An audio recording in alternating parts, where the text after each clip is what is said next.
Brian came to Virginia Organizing as an intern in 2000, then worked as a community organizer from 2001 to 2005.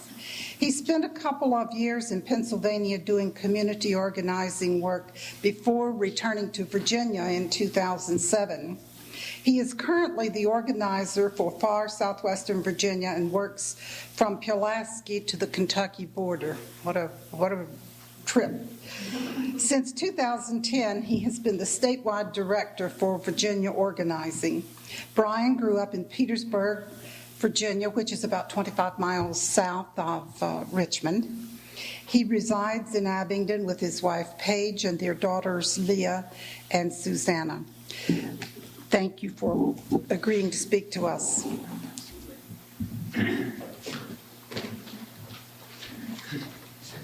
Don't get nervous. This isn't what I'm saying. So it's much shorter, I promise. Actually, I carry my notes often around in my pocket, so I'm not even sure what I'm carrying here. Thank you all so much for having me this morning. I really appreciate being here. I have to correct Wava just a second. I'm not the statewide director. I do organizing supervision with a lot of our staff and folks like that. I don't know if I want the statewide director job at this point, but I did want to say that. And I wanted to say I feel some kindred spirit with the rest of my family this morning. My folks are both Presbyterian preachers, and so they're in Stanton and in west of Richmond doing some talking right now. My sister's on stage all the time as an improv actress, and so I'm the one that's usually not on stage, so I appreciate the chance to come and talk today. And I also wanted to talk about, right off the bat, how much I appreciate this congregation. We got here about 5.5 years ago, and I was handed a list, probably this high, of names of folks to get in touch with. And a lot of my job, which I'll talk about in a couple of minutes, a lot of my job is going out and talking to people and listening to what kinds of concerns people have in their community and what they'd like to see changed.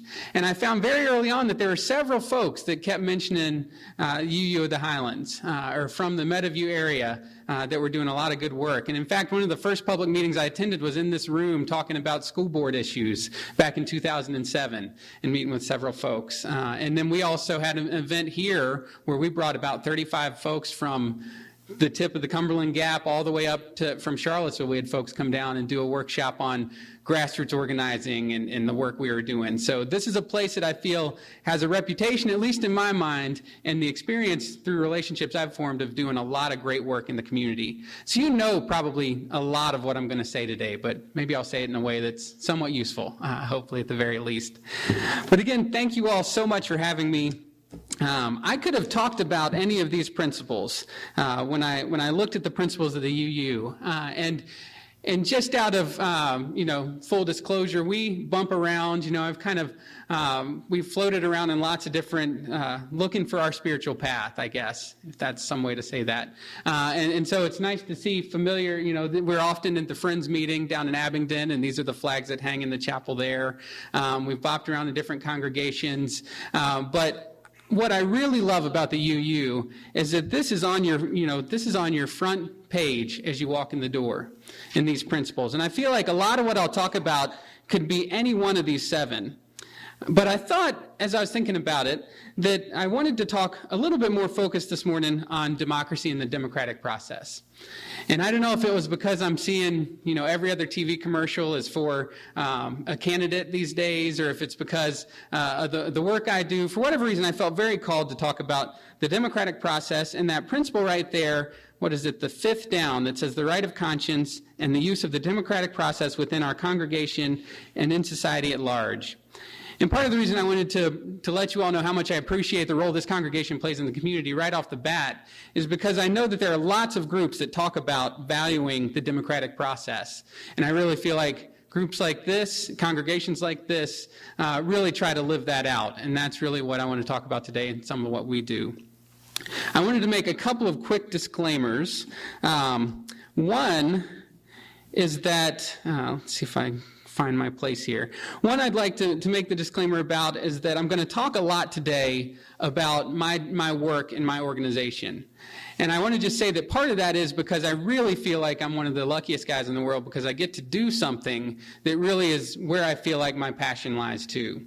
So I'm going to talk a lot about Virginia organizing, but mainly because I've kind of stumbled upon it and got really lucky, 12 or 13 years ago and found a job that I could make a living, but also work to create the world that I felt like I wanted to help try to create.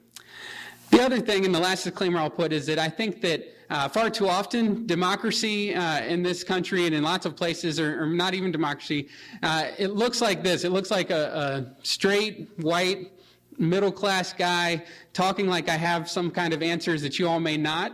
And so I just wanted to say that's not at all how I'm coming from. I appreciate the utility of this format right now, but please feel free to interrupt at any point and ask questions. And if I don't see your hand, stand up and shout or something like that. Well, great. Well, I wanted to jump in, and like I said, democracy's been on my mind a lot. And I feel like it drives me crazy during election season sometimes to see all the talk about the democratic process. I mentioned all the commercials that we see going on, all the resources I see going into commercials, and whether they're for candidates or for ballot initiatives or whatever's coming up. I feel like, you see this time of year, it's kind of all that's thrown in our faces is the election, but there's very little talk about democracy as I see it in the true sense. I also think at a time where, folks are finding it harder to vote, while all these resources are going into telling people about democracy and our great process, which I think it is a great process, there's a lot of effort going on behind the scenes to try to make sure that certain people are able to participate easier than others. And so that makes me think about the democratic process. At a time when, we've got politicians and other folks out there, a Supreme Court decision that gave corporations a lot of power as people almost, right? And where these lines are getting blurry over who has access to the process and who doesn't. I think that it's important to be thinking about democracy in its truest sense and how we're trying to struggle every day to create it. Because I think after all of that and all that we see on TV, all that you hear in the news about the elections, we still have such a small percentage of folks who are actually involved, at least in that way, in voting for our leaders and being involved in the process. So I wanted to tell you a little bit about Virginia organizing and why we do what we do. And when I thought of the title of this, it's helpful for me to think of titles of what I'm going to talk about. The one I came up with was "This is what democracy looks like." And if that may be familiar to folks, is a call and response chant. Have folks heard that chant before? Maybe, maybe not. There's a chant we use in our organization, "Show me what democracy looks like," and then everybody shouts back, "This is what democracy looks like." And so as I was thinking about what I was going to say, I spoke to Wava maybe in July about possibly coming and speaking at the congregation today. And that kept coming back in my head, that phrase, "This is what democracy looks like." And there were two main instances this summer that I felt like give a best description of what we're trying to struggle to figure out how to do is create places where democracy comes and shines through. The first is in the Eisenhower Executive Office building in the White House, or right in the White House complex. If folks are familiar with D.C., you've got the White House there, and then right next door there's this 6-7-story building, very ornate looking, but it's now part of the White House grounds. And on July 13th of this year, I found myself in what was called the Indian Treaty Room. Now, reading the plaque on the outside, it was ironic, I guess is the right word. It said no treaties were ever signed in this room, no affairs with Native Americans were ever carried out in this room. So I'm not exactly sure how it got that name, but it was this huge grand room where I think up to Eisenhower, most of the presidents gave their press conferences. And so it's this room, it's got these beautiful floors, and it's got this balcony wrapped around, and I find myself in this room with about 130 or so folks from Virginia organizing. Now, this was an opportunity to come to the White House that several groups have gotten in this most recent administration. The Obama administration has done a lot to engage community folks. Often, or most often, until we were there, most times they'll say, okay, we're going to have the New York or the North Carolina or the Pennsylvania community briefing. And they'll bring groups from all over the state into that area. This one they said, we're so close, and they had seen the work that we had done for the last 18 years. They said, let's just make this a Virginia organizing briefing. And so it was a place after 18 years of work, that we found ourselves, after having worked and worked and worked to organize, we were actually as close to one of the biggest seats of power as you could get. And the thing that really struck me about that room was who was in it. I got up that day and drove a group of 8 Southwest Virginians, and we joined the 130 other folks. We left Lowe's down here at exit 19 at about 2 in the morning, something like that. And those folks were fired up. We met a group in Stanton and got a bus and came over, went over 66, picked up some more folks in Winchester, and landed down at the White House. And as I'm sitting in this room, the first thing that someone stands up and says, it's a woman named Martha Coven. She's one of the first people who writes the president's budget and basically drafts the budget. She says, I don't know if y'all have heard of this tiny little town I'm from. My grandmother grew up there. I've never been. It's called Pennington Gap. And sure enough, like 4 of our folks stand up and, we left there at midnight, and we're here today. And they were fired up, right? And that's, she's kind of like, oh, wow, I was not expecting someone from Pennington Gap here. And as a result of that, just as an aside, we've got a meeting now set up with Martha Coven, who takes the first shot at the president's budget, right? With folks we have that meeting because we had directly affected people from a community that needs to be in those rooms in the room. A lot of our work is based on deliberately being where people are traditionally left out of the political decision-making process. And so that's whether that's in your local town, that's if that decision-making process is up near the King Center for a board meeting in Washington County. It's in Richmond, where, I was reminded yesterday we're closer to like 4 or 5 other state capitals at least than we are to Richmond out here, or if it's in D.C. And what I felt in that day on July 13th was that we were doing something right because we had 130 folks from across the board.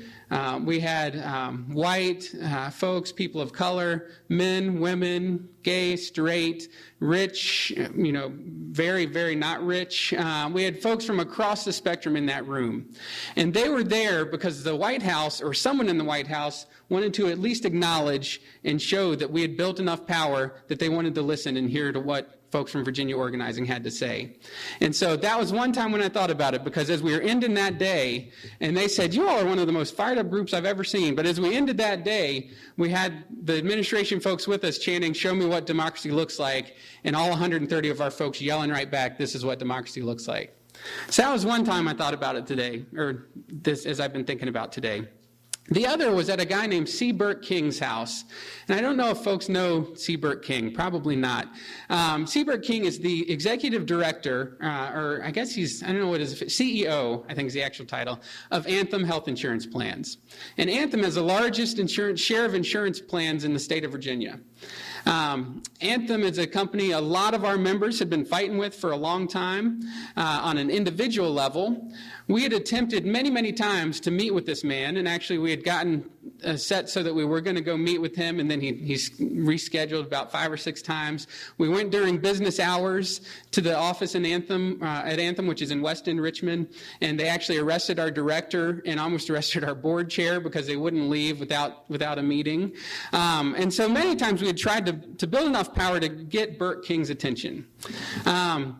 August 11th, so about a month after the White House briefing, I found myself standing in front of his house on a Saturday morning with balloons and flowers, and with about, roughly 130 or so folks, shoulder to shoulder, in front of the man's house, thanking him for all that Anthem had done to implement health care reform in the state of Virginia.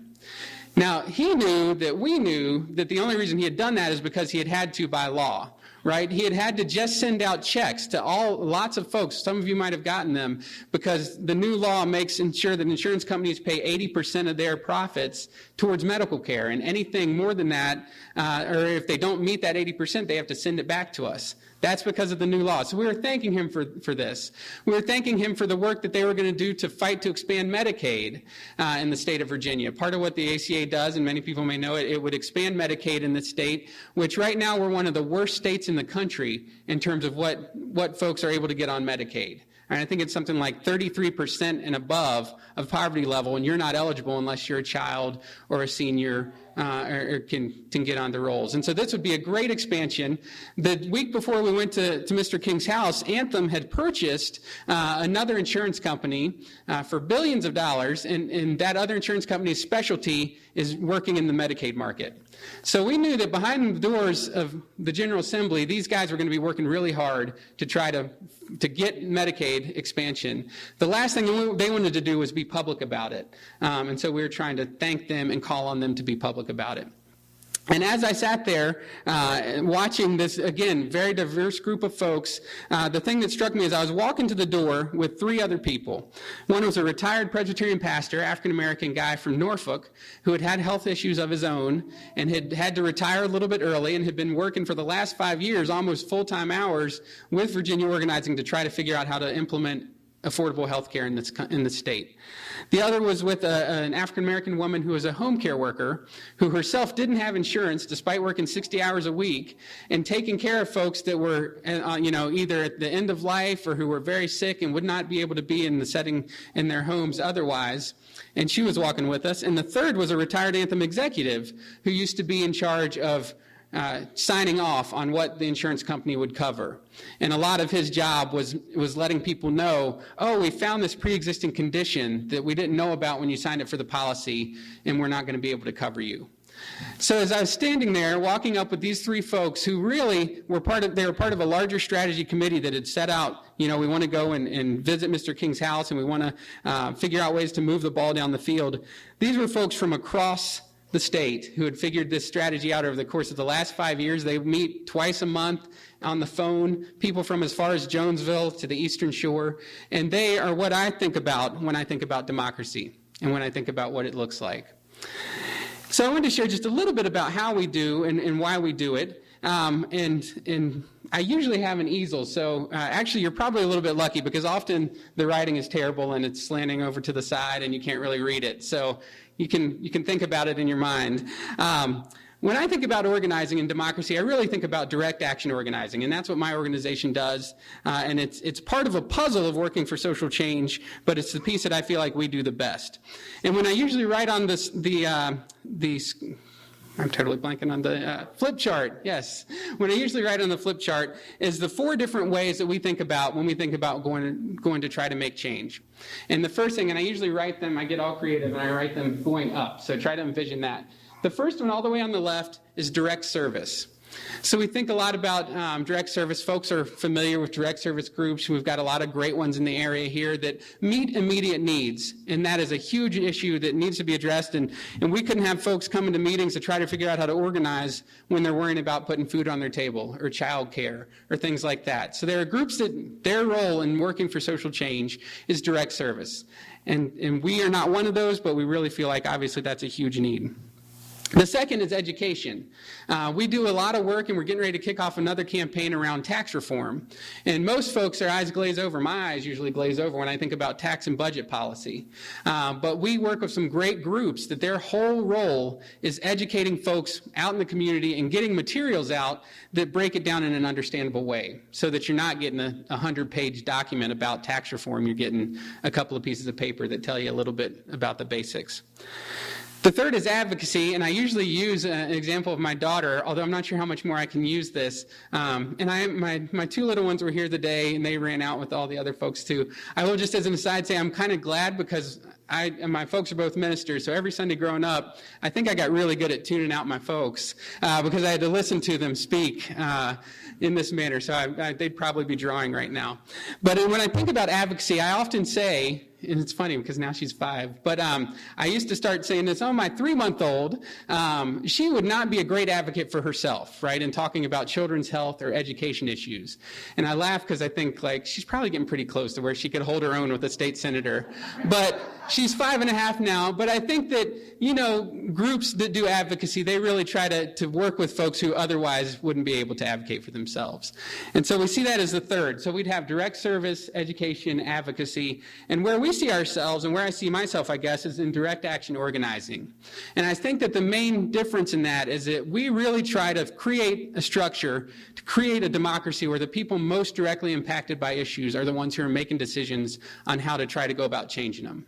So it is the idea that, we were working on Payday Linden a couple years ago. The guys beside Kroger, there's a cash advance place, right? And if you go down in Bristol, there are tons of them. And our campaign was all about trying to cap the interest that those folks could charge at 36%. Which right now, if you add up how, if folks get short-term loans, you can be paying 300, 400%. Well, the idea was that if me, Brian, who, thank goodness, knock on wood, has never had to take out a payday loan, goes in and talks to Senator Wampler at the time or Senator Puckett or whoever it is, that's one kind of conversation. But what was a lot more powerful was when I got a guy named Bill who lived over in Galax to go in, and he knew Senator Wampler and Senator Puckett because he had been in high school with some of their family, and he could talk about it. But he could look at them in the eye and say, look, you know me. You know that I'm not this kind of image that the industry is putting out there of irresponsible folks that, they should know better. I'm working 2 jobs, and I've got 3 of these loans out right now, and I cannot catch up. And his story was 10 times more effective than mine ever would have been, right? Because I couldn't have talked about it firsthand. And that's what we think about when we're talking about direct action organizing and where we see ourselves.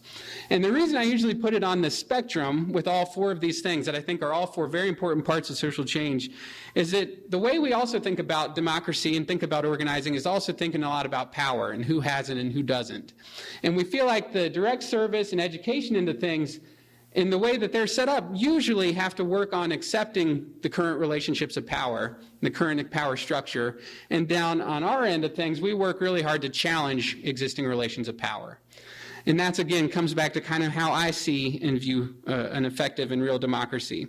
We're constantly trying to figure out and work on campaigns that win concrete improvements in people's lives, but that also, more importantly, give people a sense of their own power and then change the current relationships of power. Because as I said, we talk a lot in my work about the Virginia way and the good old boy system and the way where guys like me get to just talk and kind of say, don't worry about it, we'll take care of it. So our job and my job and our work, and when I think about democracy, I think about creating situations where everybody is able to access and be involved in working on these campaigns. I've got a couple other things, and I could talk a lot. I talk a lot all the time with folks. So if you have any questions, like I said, please feel free to interrupt. And I've also got lots of information on what we're doing. Yes? I thought that the governor said they weren't going to get the Medicaid. That's a good question. The governor so far on and if folks have been paying attention, the Supreme Court ruled in June and said that, the main thing that they changed was that the states didn't have to automatically accept Medicaid expansion. Our governor is sounding like he's not going to, but this is kind of on the healthcare policy, and we can totally talk more about this. We think it would be really, really hard for a governor to turn down 100% funding for the first 3 years and 90% after that. And I was in a meeting the other day with some local health systems folks who were saying, oh yeah, we're going to be making our point very clear that we need that money. So it'll be interesting to see how that turns out. It seems like from some of the Republicans, some of the governors are going to do that because of the Republicans. Absolutely. No, and I think that, part of that whole debate, and it goes back to a great point of what we try to do when we're creating situations for people to get together, is it's gotten so polarized, it's toxic, right? A lot of folks are already decided on one side or the other. And what we spend a lot of time trying to do, and I feel like you all do as a congregation as well, is create places where people can actually build those relationships and figure out that we actually have 85% of things in common, and here's a policy that's in no way perfect, but our hope is that if we can put on enough pressure, and then also, once elections get out of the way, people can sit down and say, this actually is something we need to work on, and we can improve it, but get beyond the political football of it. But you're exactly right. A lot of Republican governors, ours has not officially come out and said he won't take it yet. He sent a letter out to the legislature saying these are the reasons I am not a big fan of Medicaid expansion, but he didn't come out and say he wouldn't take it yet. So we're kind of hanging our hat a little bit on that at this point. Yes. I'm curious. I'm so naive about this. For whom do you work? Who funds this? Does the government fund it? No, not at all. Very deliberately, and great question. No, we are a nonpartisan 501c3 is our designation. I don't know totally all that entails, other than we're nonpartisan, we don't endorse candidates. We very deliberately do not take any government money because we work on campaigns, which I can share a little bit. I like to tell stories, but we work on campaigns, for example, that payday lending piece, whereas if somebody in the administration had said, no, we kind of like things the way they are, we don't want to be in a situation where they could pull funding. But we are a nonprofit. We get about 50% of our funds from grassroots donations and 50% roughly from foundations and other groups. Yeah, so I work for a nonprofit. We're based out of Charlottesville. We've got 10 organizers around the state, most of them doing what I'm doing, going out and talking with people on a regular basis about what issues they'd like to see changed. Yes? Can you identify a few of the foundations? That's a good question. I should have my list here. I could get that to you. I'm totally blanking on it right now. But we've worked really hard, and I feel, because I'm talking to a lot of folks in other states and have good friends that are working for other really good groups that are trying to work on a similar level, we set out every year to have at least half of our budget completely non-tied to other campaigns or directives, so that we raise enough money so that we're able to go out and do one-to-ones in places like Jonesville and in places like Martinsville and Danville, where a lot of other groups aren't necessarily able to reach.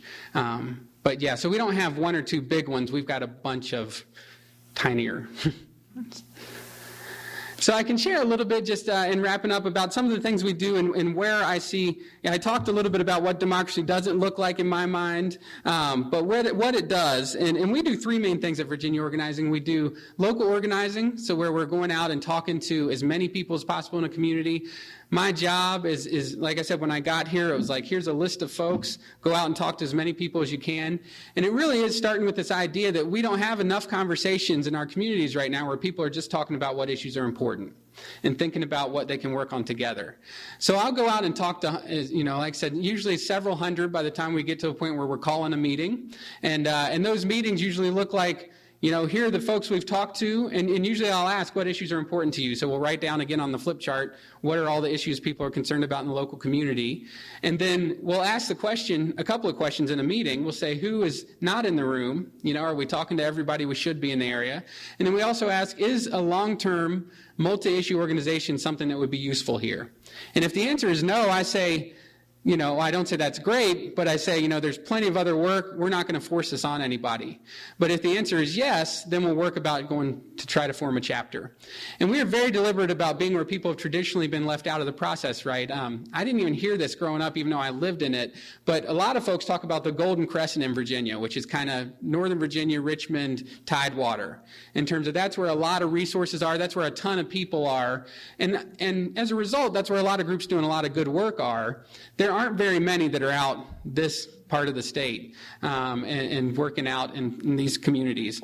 We were very deliberate, though, 18 years ago about founding our first chapters in Lee County and in Washington County and in Wythe County and starting on the ground and building leadership so that we could eventually do work on the state level. But we've got a chapter in Lee County. It's our oldest chapter that in the mid to late 90s, there had never been a low-income person or a person of color on a jury in Lee County, as the story has been told to me. It was a group of folks who were picking the jury rolls. And just had never, they kind of picked who was on the rolls that they knew, and it never included people from this side of Pennington Gap or from, this section of the county. We ended up working with the folks there. They identified that issue as something that they wanted to do initially, and part of it was because they could have worked on lots of different things first.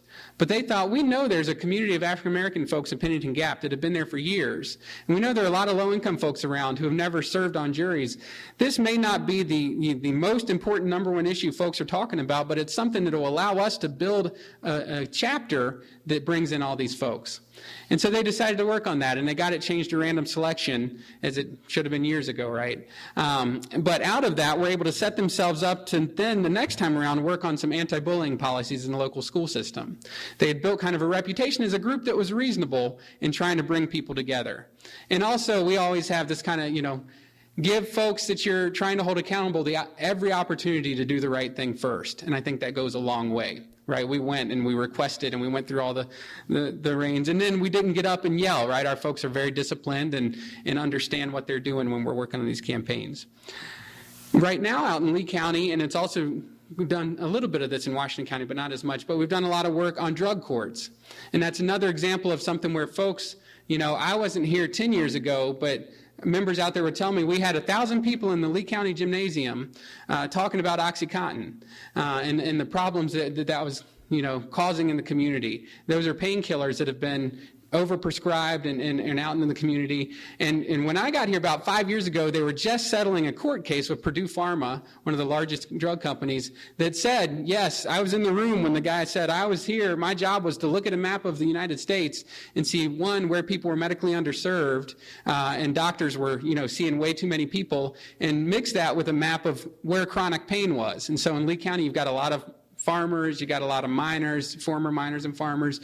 And so they were going out and selling this drug to the doctors saying, this will be great. And the doctors, I think 90% of them really well-meaning were saying, I got to help folks. There's not enough infrastructure here, and they were getting that out into the community. Well, it turned into this huge problem and epidemic. One of the things that we did early on was list out like 10 or 20 things that folks thought would help that problem. And one of the things was drug court. And so out of these 10 and 20 things, a lot of what our group does is try to create a lot of collective and shared learning. So it's, again, not like I've got the answers, but we have a lot of meetings where we talk about, what do you guys think would make this better? And we talk about who should we go meet with to talk about these things? We should meet with the treatment community because they would be called on to do a lot of this work. We should meet with the law enforcement community because for years they were saying this is soft on crime. This approach won't work. We happened to be in the right spot at the right time where a couple other counties were figuring this out in the state, and we were able to set up a meeting with the judge and from Lee, Scott, and Wise, the judges, and the Commonwealth's attorneys, as well as the treatment community out there to set up a drug court, a regional drug court that would cover those 3 counties. And so that's just one other example of how we try to create democratic processes where people can be involved and can work together to come about and work for change.